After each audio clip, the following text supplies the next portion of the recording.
pessoa, mais uma mulher aqui no nosso podcast M3BS. E agora para falar de uma coisa que eu considero primordial, muito importante, aliás, pleonasticamente dizendo primordial e muito importante, que é a comunicação envolvida nesse setor, né, do construir esse universo juntos frente à odontologia suplementar.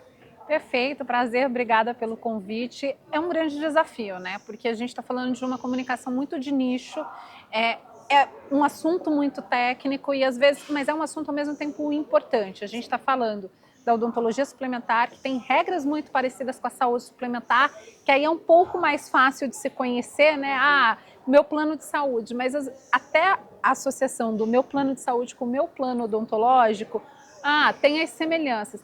Mas a gente está falando aqui de uma discussão muito longe do beneficiário final e muito no âmbito de quem faz a odontologia suplementar, quem pensa a odontologia suplementar. Então, comunicar é um desafio, porque eu sempre tenho que pensar num público técnico, que eu preciso entregar uma informação que ele vai ver e ele vai se sentir contemplado, mas ao mesmo tempo eu tenho um público secundário que precisa conhecer o básico. Aproximar, né? Exatamente. Então eu acho que o Congresso Senog, ele é muito bacana, porque eu acho que do ponto de vista técnico, ele reforça todas as demandas e especificidades. Eu estava até conversando um pouco com o diretor da ANS há pouco, e ele estava comentando que há 2 anos ele veio aqui no Congresso Sinog e que eles discutiram um RN que agora virou realmente uma resolução normativa da ANS. Então mostra o quanto esse tipo de debate de fórum técnico é importante para o amadurecimento da odontologia suplementar do ponto de vista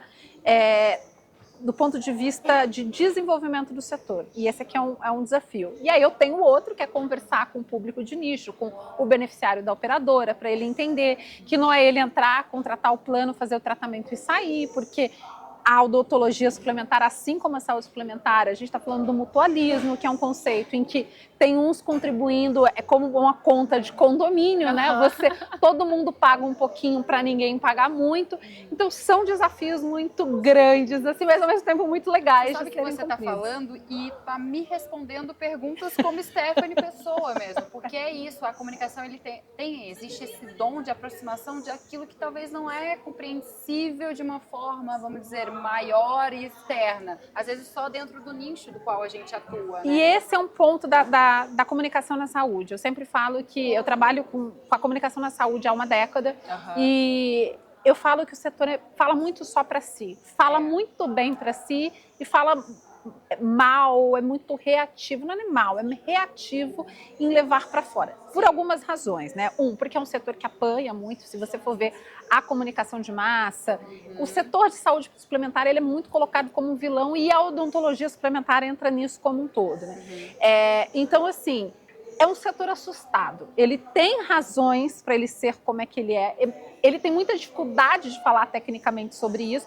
entre si conversa muito bem, mas quando a gente vai para o público final, é quase um massacre. Mas, por outro lado, quando você olha para o todo, mas você faz o recorte da odontologia suplementar, é legal, porque é diferente. Quando você analisa visão de público geral, de plano de saúde, de plano odontológico, o plano odontológico ele não tem uma carga negativa que, infelizmente, os planos de saúde têm. Você foi falando e fui pensando, porque são 2 nichos que se aproximam, mas tem justamente até a própria comunicação de ambos são distintas, né? E tem um fator fundamental que para mim é o fator de preço, né? Enquanto para você ter um plano saúde você vai gastar R$300, R$500 pelo menos para mais jovens, um plano odontológico você vai pagar R$20, R$30. É um gasto que a pessoa é tão pequenininho que ela não sofre, ela não sofre com aquilo, entendeu? Já o plano de saúde, ele tem uma fatia maior, então quanto mais, a tendência do ser humano é que quanto mais ele paga, mais ele cobra. Então tem isso também, né? Quando a gente olha para esse setor, mas a odontologia suplementar, por outro lado, sofre porque um dos problemas é esse, a pessoa entra, contrata o plano, faz lá o tratamento que ela precisa fazer, quando ela termina o tratamento, ela para de pagar o plano. E para esse sistema ser sustentável, você precisa entender que você precisa contribuir com aquele... É o condomínio. Eu sempre falo que a saúde suplementar no Brasil... É uma comparação perfeita para condomínio. Assim. É o condomínio. Todo mundo paga um pouquinho para ninguém pagar um montão, entendeu? Mas é muito difícil levar essa comunicação. E essa sua clareza de passar essa informação para a gente aqui é o que faz com que a gente se interesse pelo universo, né? Então, quando você fala sobre a diferença dos dois planos, né? Vamos dizer, nesse âmbito assim, e o que um representa, o que o outro representa, para a gente não é claro, como a gente acabou de falar, e você trazendo essa comunicação para a gente desenvolve o interesse de entender, e não só entrar para um tratamento específico, mas entender que é importante, talvez sim, essa sustentabilidade da constância, para só assim se fazer parte e contribuir à divisão do condomínio ali, de fazer um condomínio incrível. E para o condomínio continuar existindo e não deixar de existir.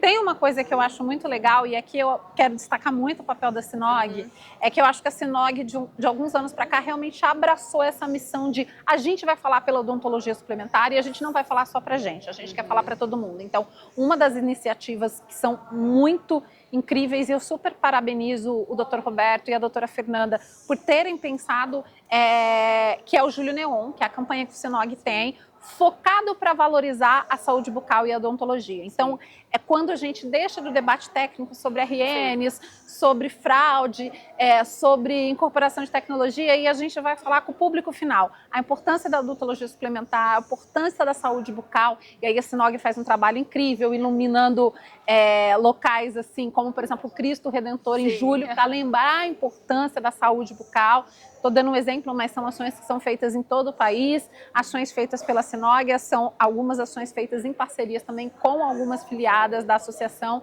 Então, é legal, porque é um debate técnico num fórum como o Congresso, mas quando eu chego no Júlio Neon, eu abro para todo mundo, e assim, aos poucos, eu vou mudando essa percepção, porque eu sempre falo que comunicação é uma coisa que tem que ter uma consistência e uma constância. Então, não adianta você dar um tiro de canhão e acabar. Você tem que ir fazendo, falando, martelando, até aquela mensagem se absorver. Através da repetição, tornando isso cada vez mais democrático, né? Para que todos tenham acesso a essas informações. Quando você fala sobre o Cristo, também é uma comunicação. Exatamente. Uma comunicação visual que, de fato, causa esse interesse por entender o que será. As pessoas olham e falam, por que ele está iluminado assim? O que é esse Júlio Neon? E aí a gente vai lá entender que é um movimento para valorizar a saúde bucal, que é extremamente importante para a saúde integral da pessoa. A saúde da gente começa pelo cuidado que a gente tem com a nossa boca. Então, assim, eu acho muito bacana, porque realmente a entidade, a Sinog, abraçou essa missão de a gente vai melhorar o debate técnico, mas a gente também vai melhorar o nível de conhecimento que as pessoas têm sobre a odontologia suplementar. E nisso, assim, eu acho o trabalho da Sinog fantástico. E aí agora, puxando para o nosso momento podcast, também é do nosso intuito como M3BS trazer essa comunicação nos espaços da Sinog, como aqui, esse bate-papo, para poder levar comunicação e entendimento para as pessoas do outro lado.